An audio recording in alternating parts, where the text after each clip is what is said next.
नमस्कार, the red mic दुनिया में आपका स्वागत है। मैं हूं संकेत उपाध्याय और हमारे साथ हैं हमारे foreign affairs editor Saurabh Kumar Shahi. आज हम बात करेंगे दक्षिण अफ्रीका की। सिर्फ हिंदुस्तान में ही नहीं, दक्षिण अफ्रीका में भी चुनाव हुए और सिर्फ हिंदुस्तान में ही नहीं शाही साहब, दक्षिण अफ्रीका में भी रीडिस्ट्रीब्यूशन ऑफ वेल्थ, वहां पर था रीडिस्ट्रीब्यूशन ऑफ लैंड, ये एक चुनावी मुद्दा बना है। हमारे नतीजों में उसका असर नहीं दिखा है, लेकिन दक्षिण अफ्रीका के चुनाव में उसका एक असर देखने को मिल गया कि एक बहुत ही मजबूत पार्टी वहां की, उसके भाग पर कुछ असर देखने को मिला। शाही साहब, सबसे पहले दर्शकों को समझाने के लिए जरा आप जो पॉलिटिकल स्ट्रक्चर है दक्षिण अफ्रीका का, उसको जरा दर्शकों को बताएं। देखिए, अपार्थाइड जब ख़त्म हुआ 1994 में, उसके बाद जो सबसे बड़ी पार्टी रही वो अफ्रीकन नेशनल कांग्रेस रही। जाहिर है, जैसे इंडिया में कांग्रेस पार्टी प्राइमरी पार्टी रही इंडिपेंडेंस मूवमेंट में, वहाँ भी एएनसी जो कि कांग्रेस से ही मुतासिर होकर एक पार्टी बनी थी, गांधी जी से मुतासिर होकर वो पार्टी बनी हुई थी, तो वो वहाँ पे चीफ प्लेयर रही। और उनके जो लीडर थे नेल्सन मंडेला, उनको नोबेल प्राइज़ भी दिया गया 94 में। 94 के बाद जो इलेक्शंस साउथ अफ्रीका में हुए हैं, एक तो पहली बात है कि टाइमली हुए हैं। जो अफ्रीका में, अगर अफ्रीकन कॉन्टिनेंट के पॉलिटिक्स को देखें तो it's not a very common phenomena. Coups होते रहे हैं, तख्ता पलट होती रही है। ये एक उन कुछ ममालिक में है जहां इलेक्शंस टाइम पे होते रहे और लगातार होते रहे। एएनसी सबसे बड़ी पार्टी बन के उभरती रही है। इनफैक्ट उनको 50 से 60-70% के दरमियान वोट्स उनको हमेशा से आते रहे। बिल्कुल वैसे ही जैसे कांग्रेस को मिलता था इनिशियल डेज में मिलता था। अच्छा, यहाँ एक फ़र्क बस ये है कि उनका first pass the post system नहीं है। वहाँ ये होता है कि आप इलेक्शन एक लीडर के पीछे लड़ते हैं, उसके बाद जो आपको वोट्स आते हैं, उस वोट्स के परसेंटेज पे आपको सीट्स अलॉट होती हैं। तो वहाँ पे जो आपको ट्रू वोट्स आए हैं वो ट्रू सीट्स में रिफ्लेक्ट करते हैं। तो ये first pass the post system जो हम ब्रिटेन से हमने कॉपी किया है वो है, तो लेकिन उसको ट्विक कर दिया गया है फॉर बेटर रिप्रेजेंटेशन। तो ये वहाँ एएनसी बड़ी पार्टी रही है। जो प्राइमरी अपोजिशन रही है वो एक पार्टी है जिसको डीए कहते हैं। ये वहाँ जो वाइट मूल या जो मिक्स रेस, यानी जिसको कलर्स कहते हैं। डीए का फुल फॉर्म क्या हुआ? डीए, ये जो डीए का डेमोक्रेटिक अलायंस उसको कहते हैं। अच्छा। लेकिन अगर आप वो अफ्रीकन लैंग्वेज में भी देखें तो उसकी कोई एक मीनिंग होती है। उन्होंने नाम इस तरह से रखे हैं कि अंग्रेजी में भी वो एब्रीविएशन हो जाए और अफ्रीकन, जैसे इंडिया गठबंधन। हाँ। तो वो जो चीफ अपोजिशन पार्टी है वो वाइट्स के आप कह सकते हैं उनके इकोनॉमिक इंटरेस्ट को वो रिप्रेजेंट करती है, इकोनॉमिक और पॉलिटिकल इंटरेस्ट को रिप्रेजेंट करती है। लेकिन उसमें कुछ कलर्ड्स भी हैं। अफ्रीका में, साउथ अफ्रीका में कलर्ड्स करके एक रेस है जो बेसिकली जो कई रेसेस के लोगों को मिला के वो रेसेस बनी। यानी वो लोग जिनमें कि थोड़ा पोर्टुगीज ब्लड भी है, थोड़ा उसमें डच ब्लड भी है, थोड़ा ब्रिटिश ब्लड भी है, और थोड़ा जो लोकल ब्लैक पॉपुलेशन है उनका ब्लड भी है, उसको कलर्ड्स कहते हैं। उनकी तादाद तकरीबन 9 से 10% वहाँ पे है। वाइट्स की भी तादाद 9 से 10% है। और इतनी वोट मोटा मोटी 20-21-18% के दरमियान डीए को वोट्स आती हैं कि इन्हीं में से वो ज़्यादा वोट्स लेते हैं। ये जो अफ्रीकन नेशनल कांग्रेस है, इसमें से 2 पार्टीज टूट के निकली हैं पिछले 10 सालों में। एक तो जो इससे पहले लीडर थे, आपको पता होगा, जैकब जुमा साहब, हिंदुस्तान भी कई बार आए हुए हैं, वो, और एक पार्टी जिसको इकोनॉमिक फ्रीडम पार्टी कहते हैं। अच्छा। ये दोनों एएनसी के अंदर में ही जो लेफ्टिस्ट एलिमेंट्स थे उनकी पार्टी थी। यानी वो लेफ्ट आइडियोलॉजी को रिप्रेजेंट करते थे विद इन एएनसी। और ये पिछले 10 सालों में टूट के अलग हो गए। और इसी में से जो जैकब जुमा की पार्टी थी, उनका ये पहला इलेक्शन था और उनको 15 से 16% वोट वो लेके आए हैं, जो कि बहुत बड़ा सरप्राइज है। और जो इकोनॉमिक फ्रीडम पार्टी है उनको करीब 10% वोट आ रहे हैं पिछले 2 इलेक्शन से। इस बार भी तकरीबन 9.कुछ% वोट उनको आए हैं। तो ये एक ब्रॉड स्ट्रक्चर जो है वो अफ्रीकन पॉलिटिक्स का है, साउथ अफ्रीकन पॉलिटिक्स। बिल्कुल। अब ये जो चुनाव आया है, इसके नतीजे का असर आप क्या देखते हैं साउथ अफ्रीकन पॉलिटिक्स में, और इसमें इंटरनेशनल रोल क्या रहा है? आसपास के जो क्षेत्र हैं उसके अनुभव क्या रहे हैं? क्योंकि ऑब्वियसली कोई भी अगर चुनाव होता है तो वो सिर्फ उस देश का चुनाव नहीं होता, उसको ऑब्जर्व किया जाता है और मुल्कों में भी, और जगहों पर, खास तौर से पावर एक्सेस जो होती है, जैसे कि अमेरिका हो गया, जैसे कि और मुल्क हो गए। तो इंटरनल पॉलिटिक्स की बात करें तो साउथ अफ्रीका में क्या है कि अगर 94 में अपार्थाइड तो ख़त्म हो गया, एक तरीके से आप कह सकते हैं कि डेमोक्रेटिक रूल आ गई, लेकिन जो संसाधन हैं वहाँ के, जो लैंड्स हैं, वो वाइट्स के हाथों में मेजॉरिटी ऑफ लैंड्स हैं वहाँ पे। ये जो बड़े वाइट ज़मींदार थे, इनकी लैंड रीडिस्ट्रीब्यूट नहीं हुई है। और ये शुरू से ये डिमांड थी कि इसको किया जाए, क्योंकि अगर जब तक आप इकोनॉमिक पैरिटी नहीं लेके आएंगे तो सिर्फ पॉलिटिकल राइट्स देने से कुछ नहीं होगा। तो कई सालों से ये डिमांड चल रही थी। ANC अपने मैनिफेस्टो में बार बार लिखता भी था, लेकिन वो फूक फूक के कदम उठाने वाली पार्टी है, तो वो बहुत ज़्यादा इस पर कुछ करते नहीं थे। ये जो हमने दो फैक्शंस की बात की जो टूट के अलग हुए, चाहे वो जैकब जुमा की पार्टी हो या जो इकोनॉमिक फ्रीडम पार्टी, वो भी इनसे टूट के बनी है। ये लोग कहते थे कि नहीं, हम लैंड का डिस्ट्रीब्यूशन करना चाहते हैं, और उनका ये सिंगल मुद्दा, यानी जिसको हम कहते हैं कि सिंगल मैनिफेस्टो में अगर कोई प्रोमिनेंट मुद्दा था, उनका यही था। और इस मुद्दे पर उनको दोनों को अगर वोट्स को मिला दें, तकरीबन 25 से 26% वोट उनको आए हैं। यानी एक पॉपुलर डिमांड है कि ऐसा हो। DA जो चीफ अपोजिशन है, चूंकि वो वाइट्स की पार्टी है, तो वो जाहिर है कि वो चाहती नहीं है कि रीडिस्ट्रीब्यूशन हो।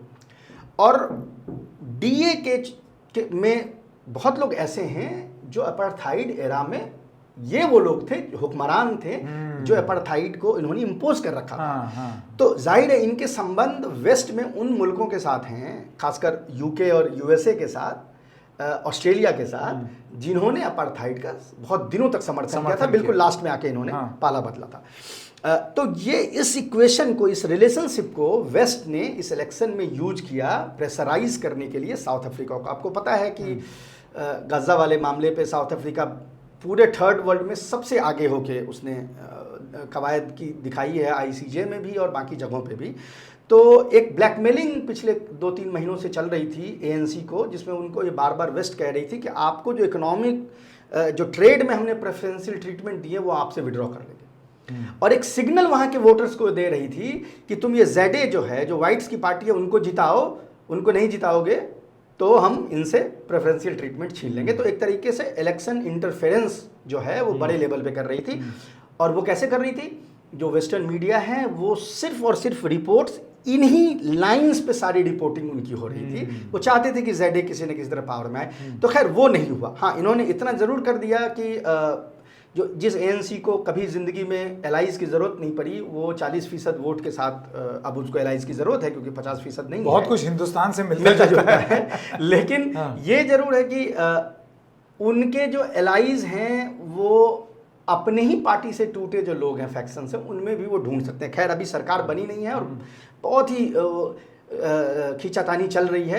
इनफैक्ट कुछ लोग ये कह रहे हैं कि ऐसा ना हो कि ANC और ZA, जैसे मान लीजिए इंडिया में कांग्रेस का अलायंस जो है BJP से हो जाए, इस तरह के सिनेरियो भी वहाँ बन रहे हैं कि डूम्सडे उसको रोकने के लिए एक बीच का रास्ता किसी तरह निकाल लो। लेकिन ये बात ज़रूर है कि इससे अफ्रीकन पॉलिटी बदल गई है, redistribution of resources, redistribution of land. अच्छा, ये सिर्फ लैंड की बात नहीं है, जो माइंस हैं, वहाँ की majority of mines whites owned है। आपको पता है अफ्रीका का प्राइमरी इनकम तो माइंस है। मिनरल्स और ये गोल्ड और डायमंड का दुनिया का सबसे बड़ा प्रोड्यूसर है। ये माइंस वाइट्स ओन करते हैं। तो जैसे इंदिरा गांधी ने प्रीवी पर्सेज वो एबॉलिश करके सारे बैंकों को नेशनलाइज कर दिया था एक ज़माने में एक साथ, उसी तरह से ये लोग भी चाहते हैं कि ये माइंस को भी नेशनलाइज किया जाए और इनको गवर्नमेंट के हाथ में आना चाहिए, वाइट्स के हाथ में क्यों। ये भी मुद्दा है। तो ये मुद्दा जो अभी तक फ्रिंज पे था वो अब मेन स्ट्रीम में आ गया है और ANC इसको बहुत दिनों तक टाल नहीं सकता है। तो इन्होंने बहुत टाइम तक टाला और अब अगर टालेंगे तो आपका ये मानना है कि वो धीरे धीरे और अलोकप्रियता की ओर अपने आप को देख रहे हैं, क्योंकि वो आप ये नहीं सोच सकते कि हम यथास्थिति बरकरार रखें और उसको ठेलते रहें और आगे वो चीज़ अब करना मुमकिन नहीं होगा, क्योंकि वो मुद्दा बन रहा है। अच्छा, अभी आज तक ये होता रहा है कि चूंकि मोर और लेस साउथ अफ्रीका की इकोनॉमिक स्थिति ठीक रही है, तो आप you can sweep it under the carpet, you could afford to sweep it under the carpet. अभी चूंकि इक़्तिसादी बहरान यानी इकोनॉमिक क्राइसिस वहाँ पे आ गया है, उस चक्कर में एक लोग कहते हैं कि भाई अब वी कैन नॉट वेट, आप रिडिस्ट्रीब्यूट कीजिए, ऐसे कैसे चलेगा। ये गैप जो है वो कब खत्म होगा ब्लैक्स और वाइट्स के दरमियान। मुझे एक बात बताइए कि अब अगर ये वेल्थ रीडिस्ट्रीब्यूशन और लैंड रीडिस्ट्रीब्यूशन एक चुनावी मुद्दा, चुनाव नहीं मतलब देश का मुद्दा वहाँ पर दक्षिण अफ्रीका में बन गया है, और अगर इसको टालते हैं तो वो मुसीबत और बढ़ा सकता है अफ्रीकन नेशनल कांग्रेस के लिए, जो आप अभी बता रहे हैं। ऐसे में क्या आप इसको इस तरीके से देखते हैं कि इस पर राजनीतिक ध्रुवीकरण दक्षिण अफ्रीका में और ज़्यादा हो सकता है, जिसमें जो इसके खिलाफ हैं वो विदेशी समर्थन पा करके वो एक मोबिलाइज कर सकते हैं, और दूसरी तरफ वो लोग होंगे जो कि इसको इम्प्लीमेंट करना चाहेंगे। तो जो बीच का रास्ता ढूंढना चाह रहे हैं उनके लिए स्पेस और श्रिंक होती जाएगी। श्रिंक ऑलरेडी हो गई है। अच्छा, अफ्रीका में हमारे पास एग्जाम्पल है। अगर आप जिम्बाब्वे की पॉलिटिक्स से वाकिफ़ हों तो आज से 10-12 साल 15 साल पहले जिम्बाब्वे ने यही कोशिश, अफ्रीका में सिर्फ जिम्बाब्वे ने ये कोशिश की थी कि जो वाइट लैंड ओनर्स के पास लैंड इकट्ठा हो गया है उसको रिडिस्ट्रीब्यूट किया जाए।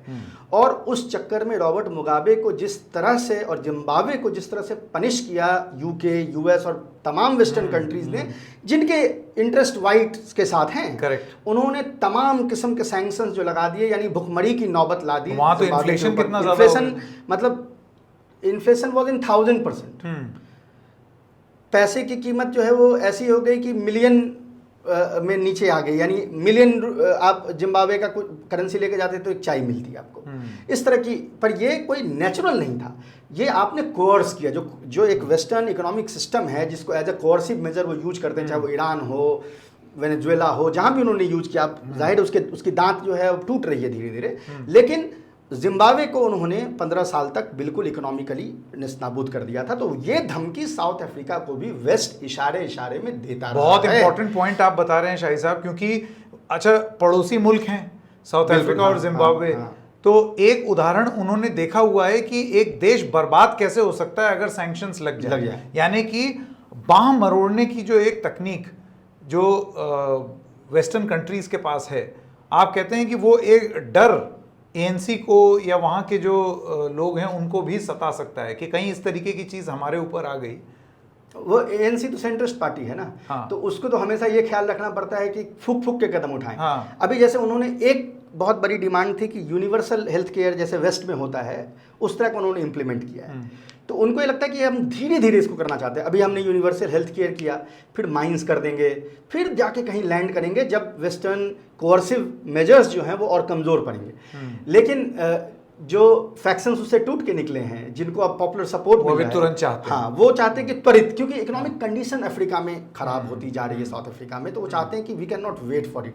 तो ये जो एक सेंट्रिस्ट और सेंटर लेफ्ट के दरमियान जो एक ये कशमकश रहती है, वो कशमकश वहाँ भी है। और दूसरी तरफ एक पार्टी है जो कि चाहती है कि ये ना हो, और वो भी अपना, जाहिर सी बात है वो उनके पास धन बल, वो भाई वो उनको तो अपना धन बल बचाना है। बिल्कुल। और उनके पास धन बल है, उनके पास नंबर्स नहीं है। हाँ। नंबर्स उनके पास 20% ही है, लेकिन धन बल है उनके पास, और एक इंटरनेशनल मीडिया का सपोर्ट है। हाँ। आपको रिपोर्टिंग देखनी चाहिए, वेस्टर्न प्रेस ने किस तरह से सिलेक्शन की रिपोर्टिंग की है, वेरी इंटरेस्टिंग। बताइए, उदाहरण दीजिए। कि जैसे बीबीसी ने सिर्फ और सिर्फ करप्शन, क्योंकि एएनसी को बेसिकली उनको गिराना था, तो करप्शन, क्योंकि वही उन्होंने सिर्फ मुद्दा उठाया। लैंड डिस्ट्रीब्यूशन का मुद्दा उन्होंने कभी नहीं, मतलब इकोनॉमिक क्राइसिस एक कंट्री में है, that is not an issue, corruption is an issue.